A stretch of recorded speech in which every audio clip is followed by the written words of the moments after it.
If your life could be exactly the way you wanted it, what would it look like?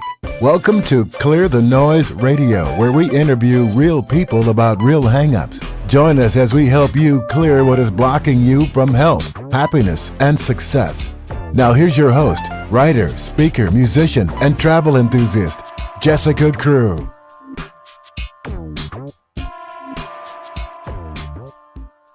Welcome to Clear the Noise Radio. Today is, I don't know when you guys are going to be listening, but today is a really lovely day to do this interview. So got up out of my bed and was excited to see the sun out, and now we're in studio. And I'm here today with Dr. Ahmed Abdelmajid. I think I said that correctly. There you go. That worked. And later on, we're going to be having Melissa McBride join us, who is a convert to Islam. In fact, today we are going to be talking about Islam and clearing up some of the confusion perhaps many of you have in your heads about Islam. This is going to be very informative for me as well, so I'm really excited. So let's get going. Welcome, Dr. Ahmed. Thank you very much, and Ahmed is just fine. Okay. we can lose the formalities. All right, I like that. I want to introduce Ahmed. Ahmed is on the board for the United Way of Allen County and on the board for the Indiana Center for Middle East Peace. He is also the founding director of experiential education at Hassan University School of Pharmacy in Bangor, Maine. He gives a presentation called Islam and Caring for the Muslim Patient, which is, I believe, how I met you, Ahmed. I believe so, but you also forgot that I'm director of experiential education at Manchester right here in our town. Yes. My dean would be upset with you Okay. if you didn't mention that I work for them here. All right. So he is working with the experiential education at Manchester University College of Pharmacy. Yeah, and it's just one of the best schools of pharmacy in the United States. That's the only reason I mentioned really? that. No, I'm just Oh, okay. You have to say that. I gotta take pride in the work that I do and the people I Yes, work with. Truly. So I met Ahmed at when he was doing the presentation called Islam and Caring for the Muslim Patient. Dr. Carl Halverson was taking one of his classes there from the University of St. Francis and invited me to join. And when I heard Ahmed talk, I loved the presentation because it was very easy to understand, and you brought out things that I didn't really know, one of them being that Muslims actually respect the person of Jesus Christ, which I grew up in a Christian background, and I didn't know that. I thought it was just nobody liked Jesus in the Islam faith. There's actually a whole chapter in the Quran called Mary, about the mother of Jesus Christ, and we do believe in Jesus and the concept of the. Well, I guess I understood Immaculate Conception wrong, where I thought Immaculate Conception being the birth of Jesus without a father to Mary, but I was corrected by, I believe, a Catholic friend who said Immaculate Conception is that he was born without a sin. But regardless of that particular fact, I didn't know that either. Well, I learned that tidbit, but I didn't double check it. So maybe we'll look into that, what the Immaculate Conception actually means, as I was corrected again by a Catholic friend. But in the Quran, Jesus is born to Virgin Mary without a father. Where we split off from Christianity is where Christianity considers Jesus the Son of God or give him some deification. We don't have that in Islam. He is a human being, and the miraculous birth of his is just like any miracle that we have in our life, and God is capable of doing that. So Now, would Muhammad be the same kind of thing, where he's a prophet but he's not God? Absolutely, yeah. Muhammad is not a god. None of the prophets. So we share pretty much all the same Abrahamic prophets that you would read in the Bible. So Moses, Abraham, Ishmael, Isaac, Ezekiel, all those names are in our Islamic faith and our Islamic tradition, but they're all human beings that were tasked with delivering the message of worshiping God to humanity, and they all passed away, and none of them has any deification. We're a monotheistic religion. We believe in God and only God, with no other partners, equals, or children, or what have you. Whereas, I mean, sometimes in the Christian faith we see Jesus is deified. He's considered God. If you don't believe that about Jesus, then it's almost as if that there is some sort of a blasphemy. Yeah. That is part of, I think Melissa might talk about this later, but that's part of what drew her to actually convert to Islam. Some of those ideologies that she wasn't quite on board with. Anyway, I want to finish introducing Ahmed. We're going to get to the Christian beliefs and some of that stuff a little bit later. Ahmed is the father of 3 kids and is a Palestinian by blood, but was born and raised in Qatar before moving to Canada at the age of 18, and a few years later moved to the U.S. Yeah. So you've pretty much lived your life. I mean, you were born in Qatar. I guess your parents have kind of lived their life as immigrants. Yeah, we in Qatar you get a residency status, but my parents were born in Palestine. Our hometown of Yibna was occupied by the Israeli forces in 1948, and at that time my father was about 8 years old and my mother around 5, and so they left Yibna, our hometown, to Rafah, kind of closer to the Egyptian border, and finished their high schools there. And then my father, after high school, got a job offer in Qatar, but traveled on what's dubbed the refugee travel document that was issued by Egypt. And on that he got, and with that refugee travel document and the work visa in Qatar, we got residency status. Basically, you're not a citizen, you're a resident of the country. You can work as long as you have employment and go to school and all of that, but you don't have the citizens' privileges of, owning your own business or other privileges that are given to citizens. Palestine is occupied by the current state of Israel. Yes. So since 1948. So the hometown of my parents was forcefully uprooted by the military, and in Rafah they were living under occupation still, of the Israeli army. So the move was more of a survival move as well to Qatar. So I'm sure this has bearing on why you are now on the board for the Indiana Center for Middle East Peace. Yeah, absolutely. Yeah. I forgot to say that you do have a wife. She's not less important than your 3 kids. I'm sure you would agree. Yeah, absolutely. I would like you to tell us a little bit about your background, Ahmed. What life was like as a child in Qatar. Really, I grew up going through the motions as just another Muslim kid growing up. Mosque around the corner, prayed my 5 daily prayers, learned about my faith more just by doing what others were doing. And it wasn't until I left after high school, coming to the western part of the world, where my faith got challenged, because all of a sudden I'm actually even interacting with people that don't believe in the concept of God, and that pushed me to question, why do I believe what I believe in? Why do I worship the way I worship? And why is Islam my religion? And that questioning led me to a better understanding of my faith, and I would like to say a stronger faith as well. What is your biggest frustration living in the U.S. as a Muslim? Well, I mean, the biggest frustration is the unfortunate situations that we're in, where there's a lot of lack of knowledge about the faith. And unfortunately, what we see is what a very small percentage that claims to be part of the faith, the ISIS and Al-Qaeda, that have created this, with the horrendous acts that they do, have created this misconception about the faith. And unfortunately, the coverage that we get from media or whatever is about their heinous actions and not about the 99.9% of the Muslim population and their faith and the beauty of the faith and what we do as citizens of the world and as citizens of the United States.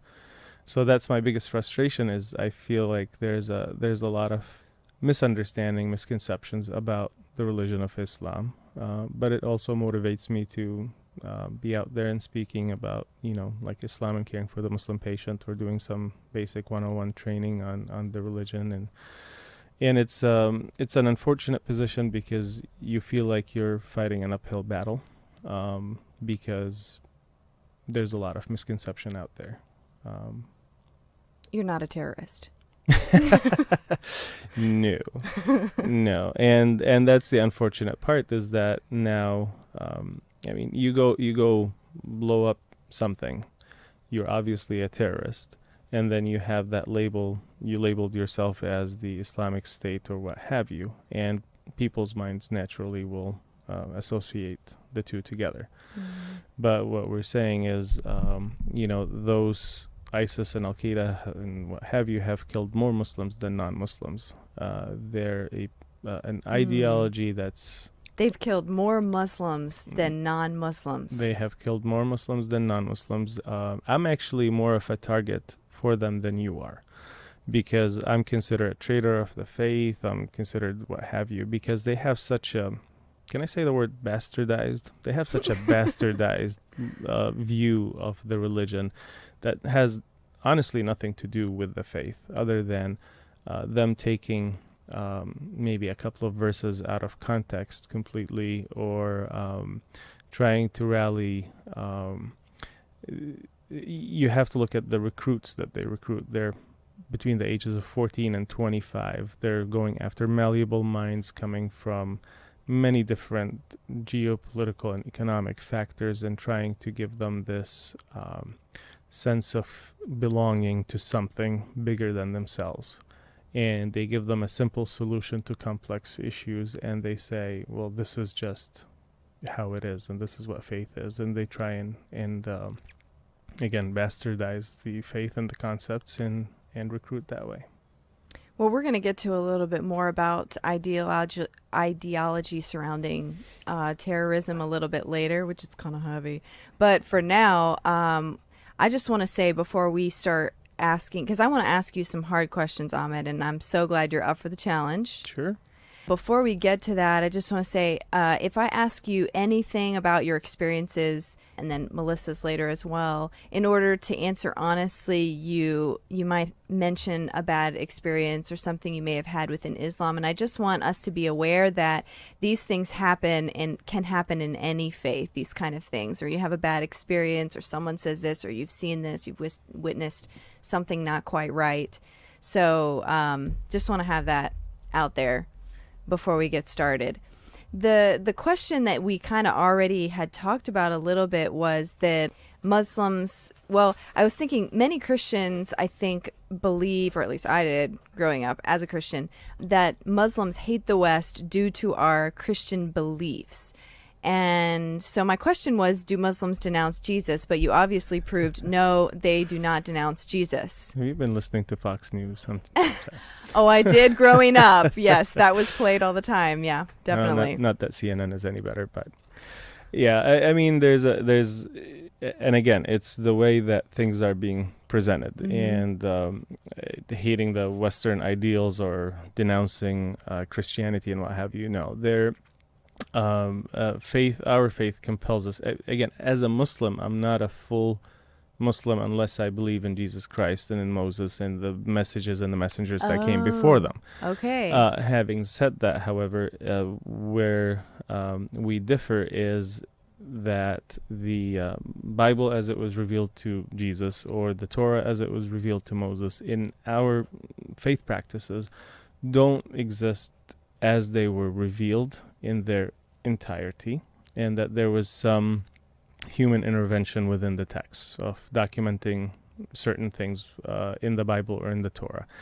What do you mean human intervention? So you have different versions of the Bible written, and again, I don't want to speak out of terms. I only know like King James or New American Standard, English Yes. Standard Version. We have all these different versions of the Bible. Yes. Okay. So there are core concepts that are similar across all the Abrahamic faiths, but then there are different concepts within it that, for example, considering Jesus to be to have some deification or to be the Son of God, that goes against the monotheistic belief of the religion of Islam.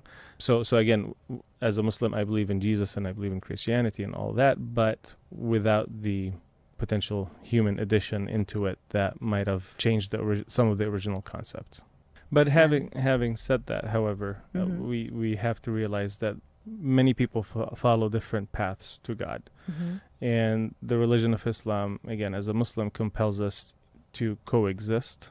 And it's not just a mere tolerance of one another, but to coexist. This is your path to God. That's fine. I don't necessarily believe in it, but it doesn't mean that we're in this violent struggle to you have to be convinced in my way of life or whatever. It's more of you live your life how you want to live it, and you find your way to God. We don't have to agree on everything, but at the same time, disagreement doesn't mean that we fight or we're pitted against each other in Western values versus Islamic values and that nonsense that's spewed from those groups. So I think you mentioned something about you guys aren't trying to convert anyone. You want to be able to peacefully coexist. And I think some of the misconceptions out there, or at least things that people wonder, are Muslims trying to convert the world to Islam? Is it their duty to convert the world to Sharia law? No, I mean, there's no compulsion. There's a clear verse in the Quran that says there's no compulsion into religion. Okay? I don't have any obligation to convert you into the religion of Islam. I have an obligation to live my life as an upstanding Muslim citizen and to show my character. And if you ask me about my faith, I'll talk about it and we'll explain it and we'll discuss it and all of that. But at the end of the day, your decision is your decision and you make the choice. And that's what they're taught? That's what you've been taught? That's what we've been taught. That's what the faith teaches. That's even not as intense as Christianity, because Christians are taught to go and make disciples and to witness and bring people to a saving knowledge. We share the message, we deliver the message, but at the end of the day, it's your choice. There's a chapter in the Quran that says, "O you who disbelieve," as in disbelieve in the religion of Islam. I won't worship what you worship. You won't worship what I worship. You have your faith and I have mine. So when you read that, at the end of the day, again, there are many people that take many different paths to God. This is my path to God, and I share it. I talk about it. I wear it on my sleeve. I have no compulsion in the religion. There's no compulsion for me to convert you into the religion of Islam. So as the Muslim population grows around the world, we do not have to fear the loss of our religious freedom here in the U.S. You have 1.4 billion Muslims in the world, so about 20% of the world's population. If the faith is predicated on converting you into the faith, or if the faith is predicated on violence and terror, would be in a much worse situation than we are in right now. So no, there's no fear about that, or fear to convert you to Sharia law or what have you, and all that. Sharia basically means, it does have a law and a jurisprudence concepts to it, but it's also a way of life. So the way that we get ready for prayer is part of Sharia. The way that civic marriage and engagement and inheritance and all that, that's all part of Sharia. And part of Sharia is also to respect the law of the land in which you live in, if it's not a Muslim land, as long as it's not forcing you to do something that's against the faith. So, for example, we live here. Part of my Islamic teaching is to respect and abide the laws of the United States, because I live as a citizen in the United States. If the United States decides that tomorrow every person, once they reach the age of 18, they're going to have to drink a beer. Or if it says that, no, Melissa, you can't wear your headscarf, then that goes against the teachings of the faith. And that's when we start, you either try and change it by convincing the legislation that that's oppression of freedom of expression or freedom of religion, what have you. Which it would be. And if it's not, then you basically try and find an alternative. So again, you respect the law of the land by faith, by Islam. We respect the law of the land in which we live in, unless that law goes directly against some of the teachings of the faith.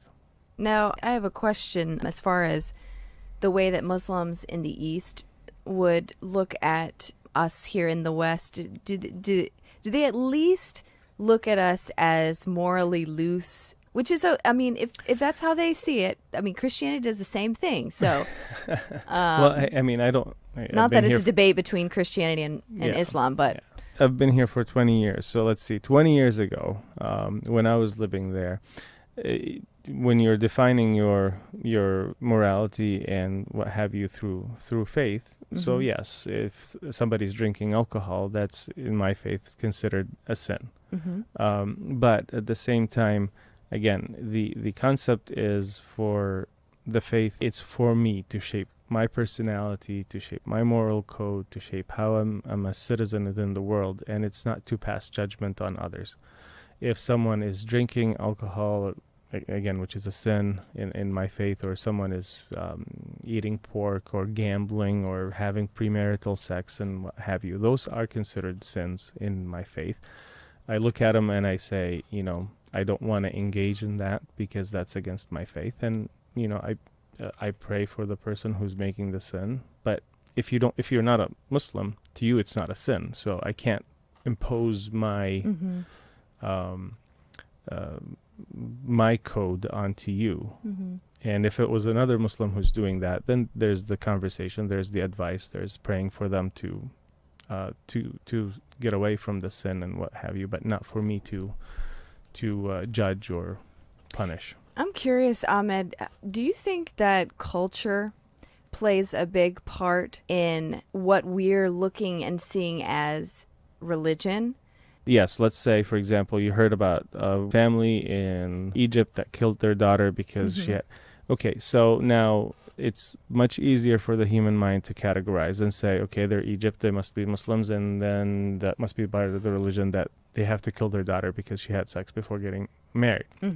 Well, correlation does not mean causation, which is a very basic concept, but we often as humans fall into that, saying we put it in that box and we look at it that way. Yes, there's a lot of cultural dilution of things, and not just because I'm a Muslim, that means that everything that I do is coming strictly out of the faith, because I might just be born as a Muslim and never really studied or read or understood the faith, and I'm just following. It's more like a cultural thing. You were born into it. Yeah. Yeah. So in Africa, for example, there's and I say Africa, it's an entire continent, but there are a few countries there where female circumcision is part of the culture, and it happens in Christian and in Muslim communities, but it's not part of the Muslim faith. Female circumcision is not an Islamic practice, but they still do it, even though that they're Muslims. So you may see something come out from a particular area. It could be attributed to culture. It could be just an anomaly, a few things that have happened and we just heard about them, neglecting the other 98% of the culture and what people are doing. So I kind of, where was the question? Where did we start? I don't know. That sounds good. But we were talking about how is it more culture that sometimes if we're seeing something negative, it's more culture than actually the faith. I don't think some people, like especially people who haven't traveled very much, I think we don't understand the fact that there's societies around the world that are much more heavily based on honor. For instance, I lived for 2 years in Korea. Now, Korea is not like considered an honor society or something like that. Or I don't even know if that's a correct terminology, but it's very much based on, the actions that you do affect the honor of the family and affect the honor of the parents. And you look at various countries, many countries around the world have that kind of system that's set up much more strongly than it is in the U.S., where it seems like they're very concerned about the honor of the family.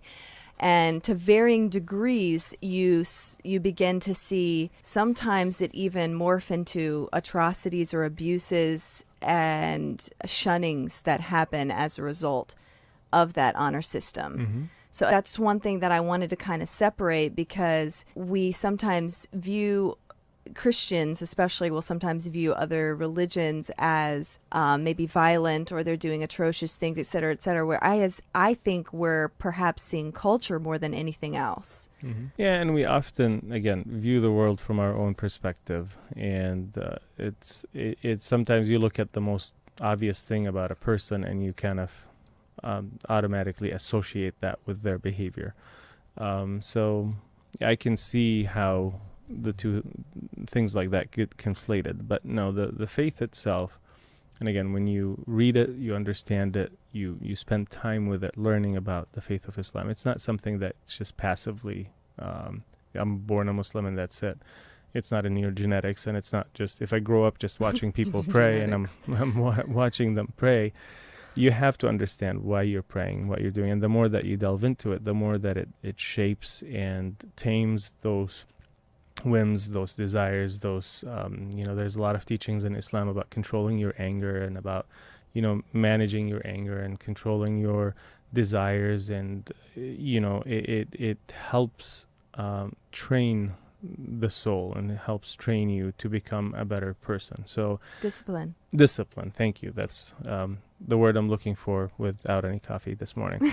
So yes, you guys are experiencing Ramadan right now, the fasting. Yeah. So but hey, I'm like foggy in my head right now, and I'm not doing any fasting. I don't know where it's coming from, but I think you're doing a great job. Yeah, we'll blame it on the weather, sure. My next question is having to do with the Quran. I wondered if you could clear up something here. Mm-hmm. Is I know for the Christian text, the Bible, we have some parables, symbolism, and mm-hmm. some vague analogies.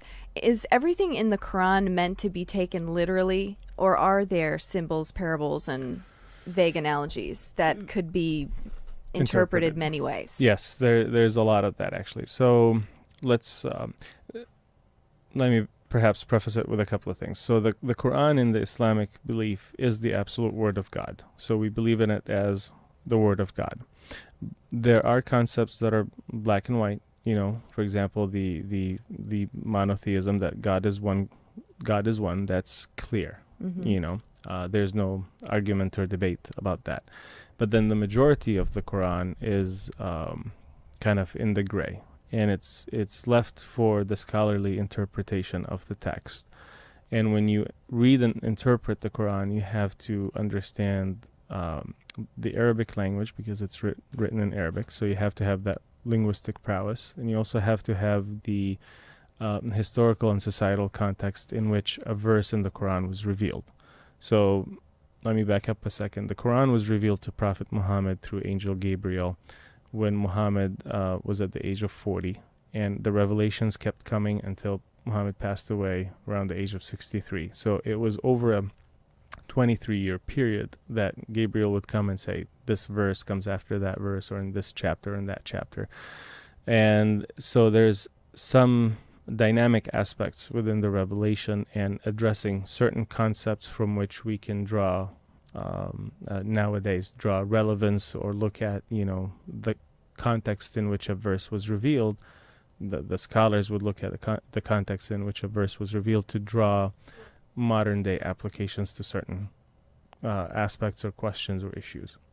So It's full of parables, stories, full of concepts where you can draw, again, relevance to today's issues. It's commendable that you all, what I have seen in the Muslim faith is that there's this encouragement of learning Arabic. Mm-hmm. I don't know if it's a command or encouragement, but where people learn Arabic so that they can interpret what was written down accurately, which, that's not always true in texts. People don't have that much vigor in trying to really understand what was said. So I commend them on that. Well, learning Arabic simply won't just let you be. Won't give you the ability to interpret. It will give you the ability to read and understand. But you still need study in the art of interpretation mm-hmm. or exegesis.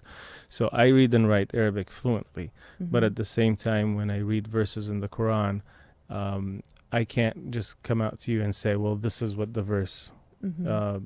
Exactly means, or just read a verse in the Quran and then try to apply it to a question that you have today. I have to have the context that comes before it, and that's why we have scholars that have written books of exegesis or interpretation of the Quran, elucidating the meaning of all the verses in it. It's like having an English song, and then you have 5 different English-speaking people who have 5 different interpretations of their own language's song.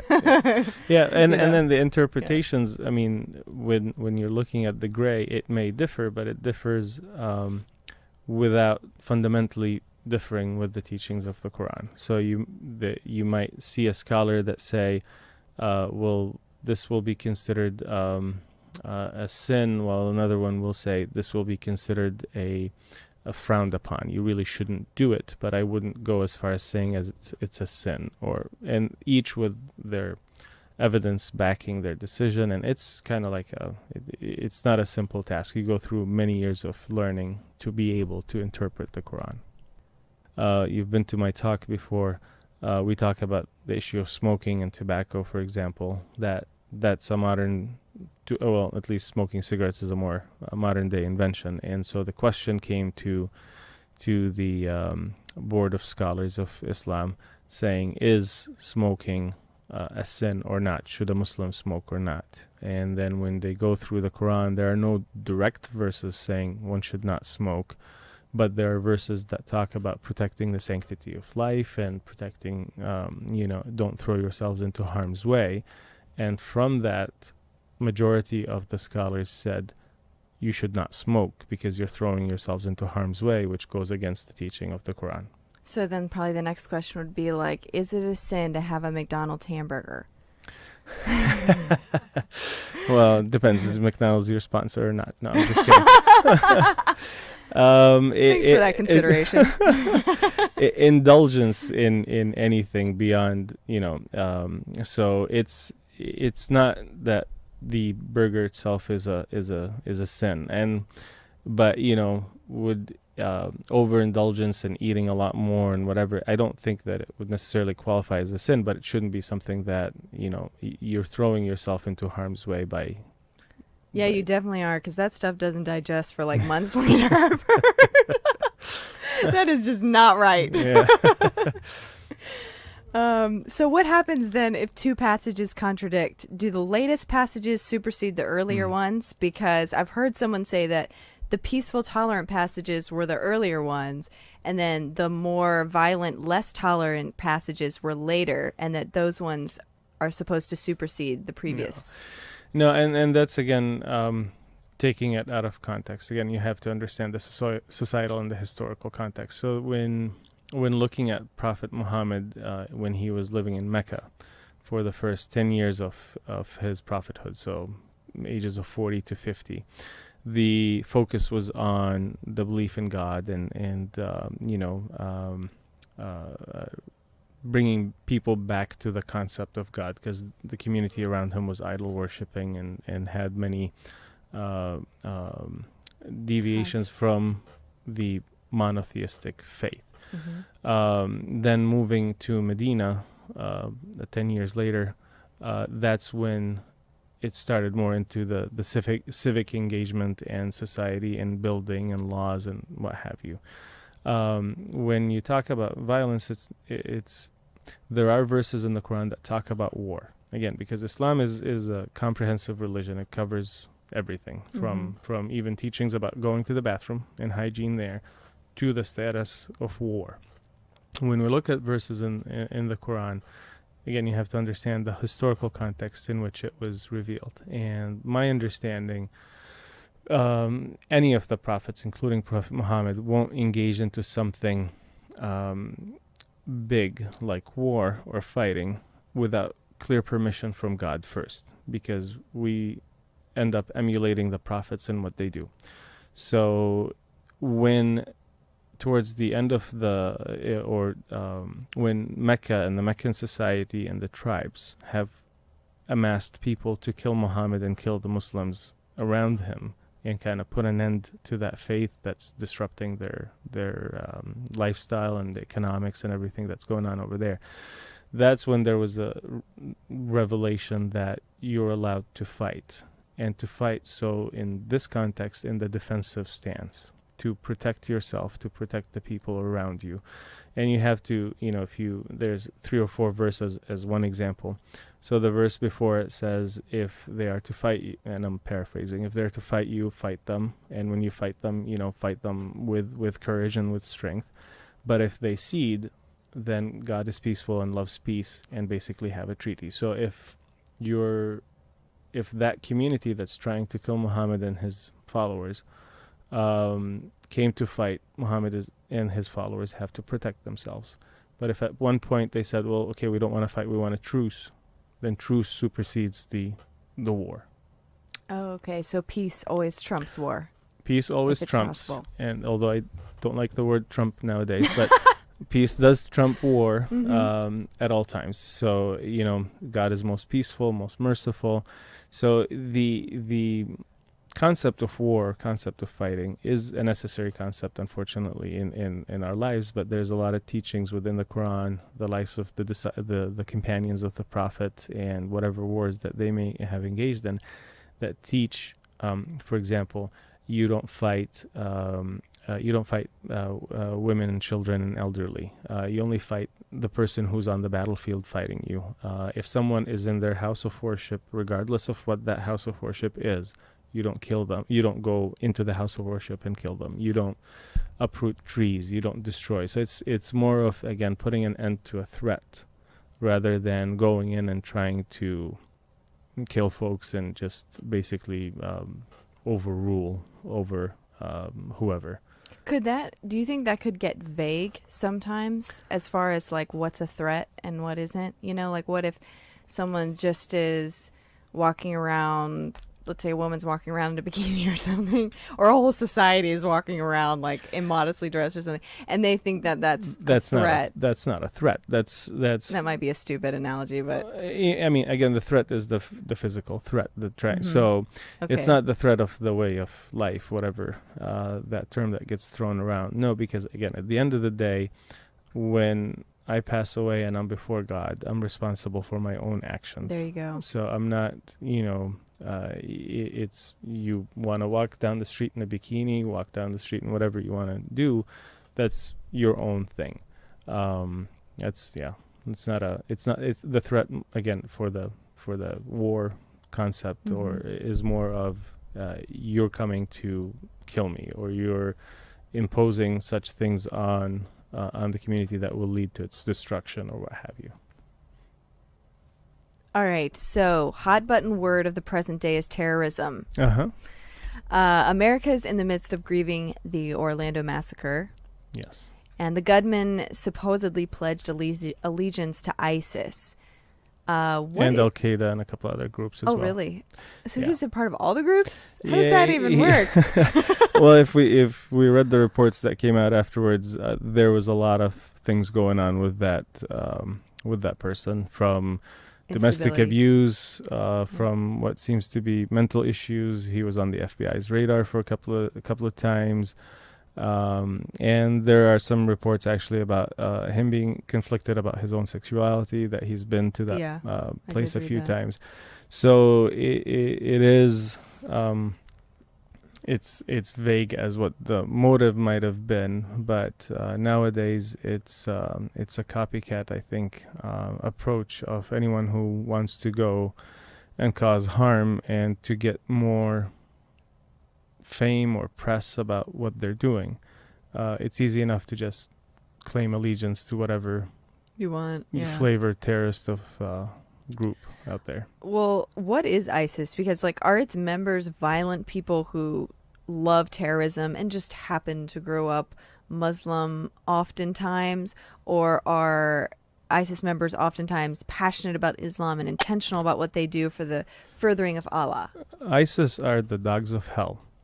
I mean, frankly, they are the dogs of hell. And there are some actually narrations or sayings of the Prophet warning about kind of groups that would come out like that.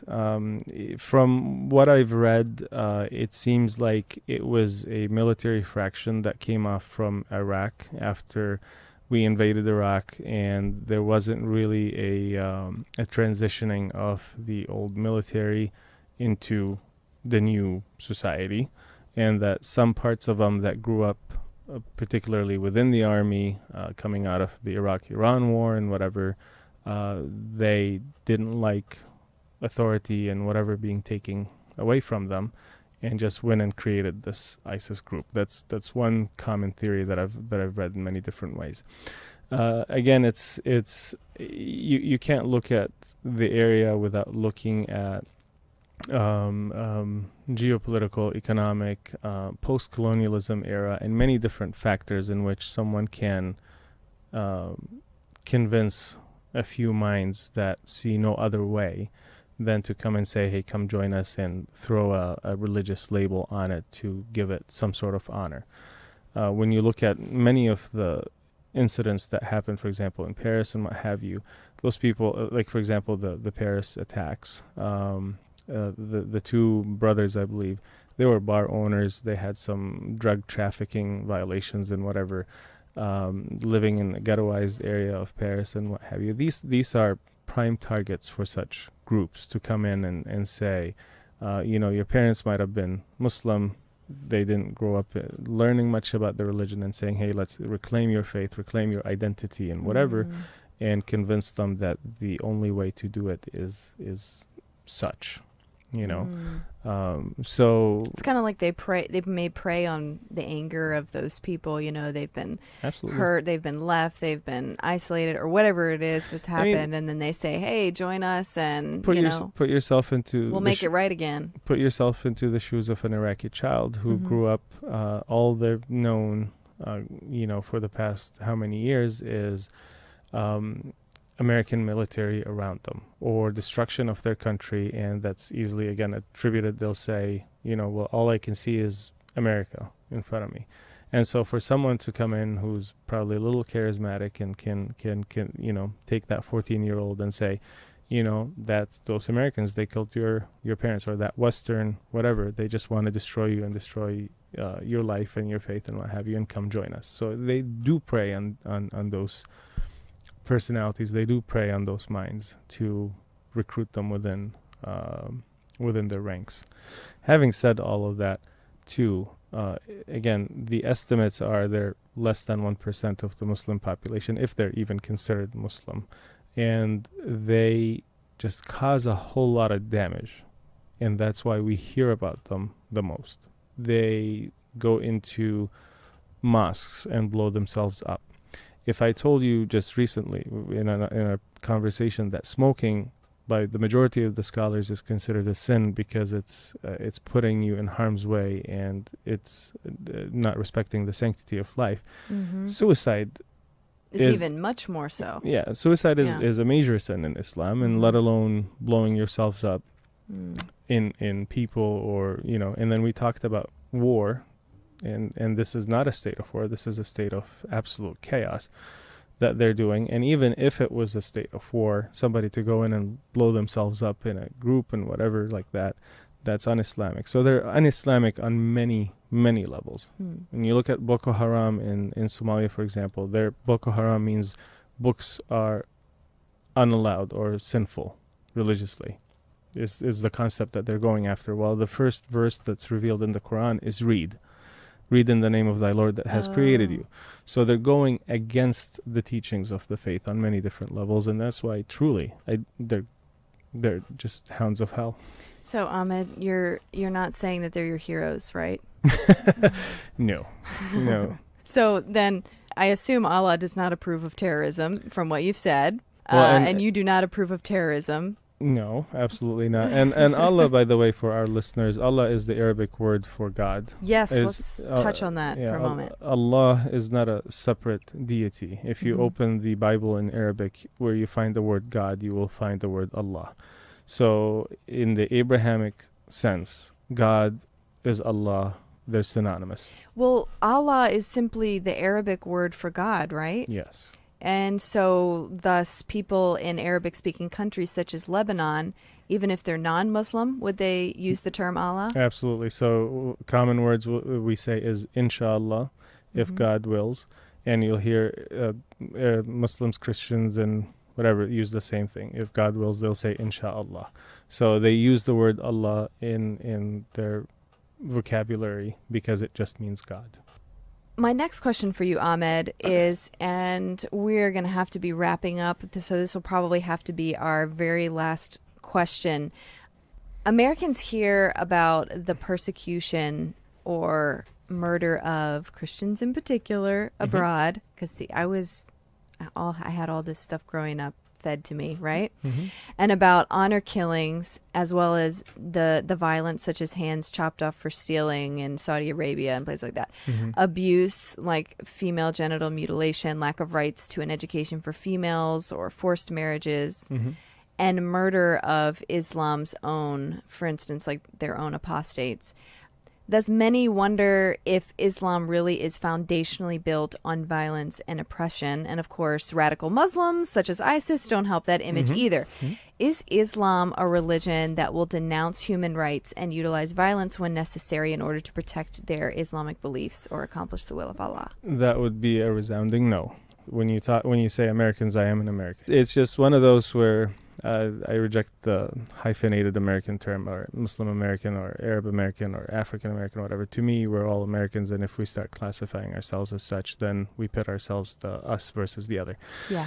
Back to your question. Again, if the faith is predicated on violence, the faith has been around for over 1,500 years, and there are 1.5 or 6 billion Muslims in the world. We would be in a whole hell of a lot of mess nowadays if that was truly part of the teaching of the faith. What happens again is correlation, and people often misinterpreting correlation with causation, just like we talked about female circumcision. It happens in a few countries in Africa. It's a very cultural practice. It happens across the Muslim and Christian folks, but cultural. Other issues, you talk about oppression of women's rights. Yes, Saudi Arabia does that, and Saudi Arabia does, holds the holiest site for Muslims, Mecca, and all of that, but doesn't mean that they, as a government, are fully practicing the faith. The Prophet Muhammad, his employer was his wife. When he first started. One of the major scholars of hadith, or the spoken word of the Prophet, was Aisha. Women hold a very high status in Islam. We're both treated the same before God, so my sin and her sin are the same. It's not that a woman's sin is different than a man's sin, or women's obligations are different than men's obligations from faith perspective. But then cultural variations, different issues that might come about would bring what we have nowadays in Saudi Arabia, for example, of women not being allowed to drive. That's not an Islamic concept.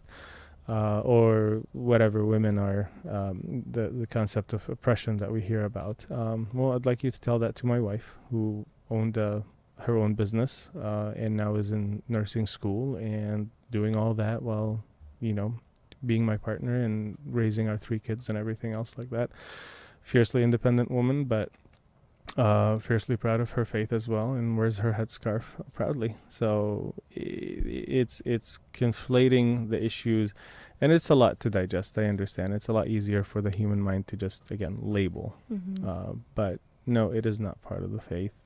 Violence or oppression or abuse of human rights, those are not part of the Islamic faith. Well, thank you, Ahmed, for clearing up some confusion and helping everyone at home to understand your faith better. I believe it's through understanding that we hope to interact peaceably not only with you and members of your faith, but with all who hold beliefs different than our own. We're not finished with you yet, Ahmed, so I will ask you how you clear the noise in part 2. Our listeners are invited to join us for our second session of Muslim Mythbusters, where Melissa McBride, recent convert to Islam, joins Ahmed to discuss what it is like as a woman in Islam. So hang tight and clear the noise. Thanks you, Ahmed, for being willing to answer those hard questions. See you next time for a new episode of Clear the Noise Radio. Thank you for joining Clear the Noise Radio for this session with Jessica Crew. If you like what you've heard today, we invite you to check out the website for previous podcasts. and ongoing events or gatherings at www.clearthenoise.org. Not all the views expressed in this program represent the beliefs of Jessica Crew or her associates. We provide a platform for interviewees to express their own opinions, and we encourage you to use your own discretion. Please visit www.clearthenoise.org for a full disclaimer. This has been a Jessica Crew production. Join us next time for another edition of Clear the Noise Radio. Wishing you the best as you clear the noise to walk in power.